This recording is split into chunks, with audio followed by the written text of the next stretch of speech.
وَمَن يَتَوَكَّلْ عَلَى اللَّهِ فَهُوَ حَسْبُهُ، اور جو اللہ پر بھروسہ کرے اللہ اس کے لیے کافی ہو جاتا ہے، اس کی ضروریات کا وہ خود کفیل ہوتا ہے، اور اس کے کام اس کے ذمہ کرم پہ ہوتے ہیں، کو ہو کے دیکھے اس کا۔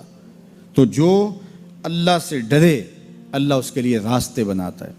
حضرت عوف بن مالک رضی اللہ تعالی عنہ الاشجعی حضور کی خدمت میں حاضر ہوئے اور عرض گزار ہوئے کہ میرا بیٹا سالم مشرکین کی قید میں ہے اور میں فاقوں کی حالت میں ہوں، تو فرمایا آل محمد کے پاس ایک سیر جو ہیں، بس اس کے علاوہ ہمارے پاس بھی کھانے کے لیے دنیاوی اسباب نہیں ہیں۔ کہا صبر کرو اور اللہ سے ڈرو، اور لا حول ولا قوت الا باللہ کثرت کے ساتھ پڑھو۔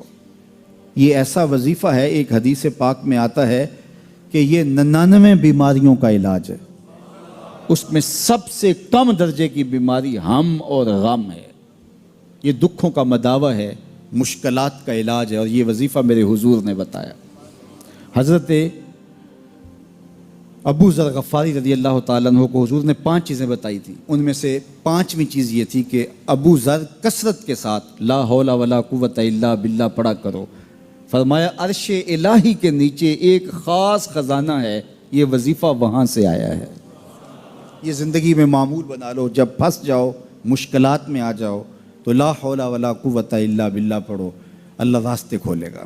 تو حضور نے 3 چیزیں فرمائی، اللہ سے ڈرو، صبر کرو، اور کثرت کے ساتھ لا حول ولا قوت الا باللہ پڑھو۔ وہ فرماتے ہیں کہ میں یہ عمل شروع کیا، ابھی گھر میں بیٹھا ہی تھا کہ دروازے پہ دستک ہوئی، تو میں اٹھا کہ دروازہ کھولوں دیکھوں کہ کون ہے، تو دروازہ کھولا، دیکھا میرا بیٹا کھڑا ہے اور اس کے پیچھے 100 اونٹ کھڑے ہیں۔ تو میں نے کہا کہ تم اور یہ اونٹ؟ کہا مجھے موقع لگ گیا، میں ان کی قید سے بھاگ آیا اور آتے آتے ان کے 100 اونٹ بھی ہانک لایا ہوں۔ وَيَرْزُقْهُ مِنْ حَيْثُ لَا يَحْتَسِبُ، وہ تمہیں وہاں سے رزق دے گا جہاں سے تمہیں گمان بھی نہیں، اس کے ہو کے تو دیکھو۔ اللہ اکبر، اللہ کے ہو جاؤ تو پھر وہ تمہاری ضرورتوں کا کفیل ہو جائے گا۔ فرمایا حضرت عبداللہ ابن مسعود رضی اللہ تعالیٰ عنہ نے کہ کسی شخص کو فقر و فاقہ آ جائے تو وہ لوگوں کو بتائے کہ میں آج کل بڑے مشکل حالات میں ہوں، ہر وقت لوگوں کو بتاتا رہے تو اس کی مشکل بڑھے گی، اس کی مشکلیں آسان نہیں ہوں گی اس طرح۔ اور اگر وہ اپنی اس مشکل کو کسی سے شیئر نہ کرے بلکہ مصلی بچھا کے اپنے رب سے کہے کہ مالک فقر و فاقہ آ گیا ہے اور اس کا علاج تیرے پاس ہے، اس مرض کا مداوع تیرے پاس ہے۔ تو حضرت عبداللہ ابن مسعود فرماتے ہیں کہ رسول کریم نے فرمایا جلد یا بدیر اللہ اس کو مالا مال فرما دے گا۔ یہ بھی کبھی کر کے دیکھو، مشکل آ جائے، فاقہ آ جائے، مصیبت آ جائے، کسی سے نہ کہو، صرف اپنے رب سے کہو، پھر دیکھنا اس کی کرم نوازیوں کا می کیسے برستا ہے۔ فرمایا اللہ پر بھروسہ کرنے کا جو حق ہے اگر وہ تم ادا کر دو، وہ تمہیں ایسے رزق عطا کرے جیسے پرندوں کو عطا کرتا۔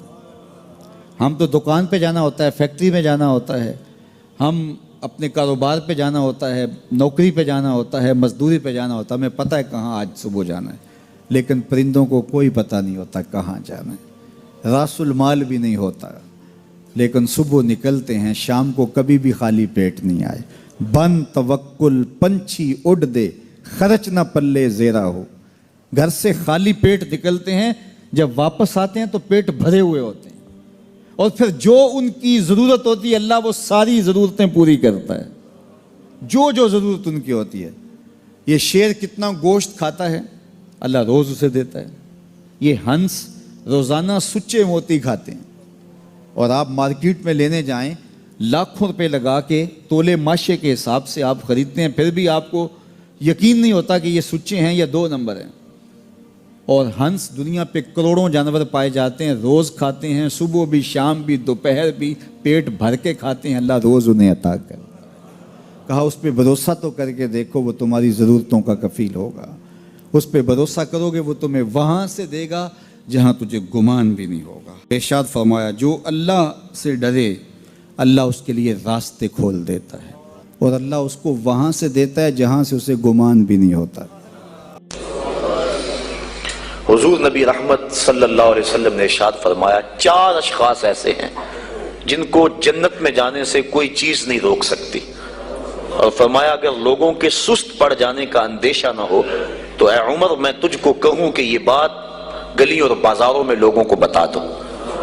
اور پھر حضور نے ان 4 اشخاص کا تذکرہ کیا۔ ایک وہ شخص جو والدین کے ساتھ حسن سلوک کرتا ہے، دوسرا وہ شخص جس کی اولاد زیادہ ہے ذرائع آمدنی تھوڑے ہیں لیکن وہ اپنی اولاد کے پیٹ میں لقمہ حرام نہیں جانے دیتا۔ جب ذرائع آمدنی زیادہ ہوں اور پھر حرام سے بچنا یہ بھی بہت بڑی سعادت ہے، لیکن جب ذرائع آمدنی بھی تھوڑے ہوں اور اولاد بھی زیادہ ہو تو پھر حرام سے بچنا یہ بڑا مشکل اور آزمائش کا مرحلہ ہوتا ہے۔ تو جو اس موقع میں رزق حرام سے بچا، قیامت کے دن حضور کے فرمان کے مطابق جنت میں جانے سے اسے کوئی شے نہیں روک سکتا۔ اور ہم صحابہ کی زندگیاں دیکھتے ہیں، فجر کی نماز ہوتی ہے، ایک صحابی جلدی سے اٹھ کے چلے جاتے ہیں۔ ایک دن آقا کریم نے پوچھا کہ ابو درداء کیا بات ہے؟ تو حضرت ابو درداء نے عرض کی حضور آپ جانتے ہیں آج کل مدینے میں کھجوریں پکنے کا موسم ہے اور سحری کے وقت ٹھنڈی ہوائیں مدینے کی سرزمین کو سلام کرنے بھی آتی۔ میرے ہمسائے کے صحن میں ایک اونچا لمبا درخت ہے کھجور کا جس کا جھکاؤ میرے گھر کی سمت ہے، اور جب ہوا چلتی ہے تو اس سے کھجوریں ٹوٹ کے میرے ویڑے میں گر پڑتی ہیں۔ میں جلدی جلدی اس لیے چلا جاتا ہوں کہ بچوں کے اٹھنے سے قبل وہ کھجوریں اٹھا کے ان کے گھر میں پھینک دوں، کہیں ایسا نہ ہو کہ میرا بچہ کوئی کھجور اٹھا کے اپنے منہ میں ڈال لے۔ یہ صحابہ کا مزاج۔ اور ہماری سڑک سے گنے کی ٹرالی گزر کر تو دیکھیں، ہم بچے کو شاباش دیتے ہیں کہ بڑا دلیر نکلا ہے۔ جس کو آج آپ حوصلہ افزائی کر رہے ہیں کل بڑا ہو کے ڈاکو بنے گا، کل بڑا ہو کے راہزن اور لٹیرا بنے گا۔ اولاد کی تربیت کے باب میں یہ بات ہے کہ اگر وہ گناہ کا ارتکاب بچپن میں بھی کرتے ہیں تو ان کی وہاں حوصلہ شکنی کی جائے تاکہ ان کے دل میں گناہ سے نفرت پیدا ہو جائے۔ تو حضرت ابو درداء نے عرض کی حضور میں اس لیے جلدی چلا جاتا ہوں کہ ہمسائے کے گھر سے جو کھجور کا درخت ہماری سمت جھکا ہوا ہے اس کی کھجوریں جو گرتی ہیں میں ان کو اٹھا کے ان کے صحن میں پھینک دوں تاکہ کہ میرا بچہ وہ کھجور اپنے اندر نہ لے لے۔ اور آپ جانتے ہیں کہ حضرت امام حسین رضی اللہ تعالیٰ عنہ مسجد نبوی میں آئے، صدقے کی کھجوروں کا ڈھیر لگا ہوا تھا، بچے تھے، ایک کھجور اٹھا کے انہوں نے اپنے منہ میں ڈال لی۔ تو آقا کریم صلی اللہ علیہ وسلم تیزی سے آگے بڑھے اور ان کے حلق میں انگلی ڈال کر حضور نے کہا کہ اس کو نکالو باہر اور اندر سے کھجور باہر نکلوا دیں۔ میں اور آپ اپنے رزق پر اگر غور کر لیں اور اپنے رزق کی حلت کا سامان کر لیں تو عبادت کی لذت نصیب ہو جائے۔ تیسرا وہ شخص کہ جس نے ایسی سچی توبہ کی کہ دوبارہ گناہ کی طرف جانا اتنا مشکل ہے جس طرح تھن سے نکلا ہوا دودھ دوبارہ اندر نہیں جا سکتا۔ اور چوتھی وہ عورت جس نے اپنی ساری محبتیں اپنے خامد پہ نچھاور کر دی اور اس حال میں مری کہ اس کا خامد اس پہ راضی تھا، اس کو جنت میں جانے سے کوئی چیز نہیں روک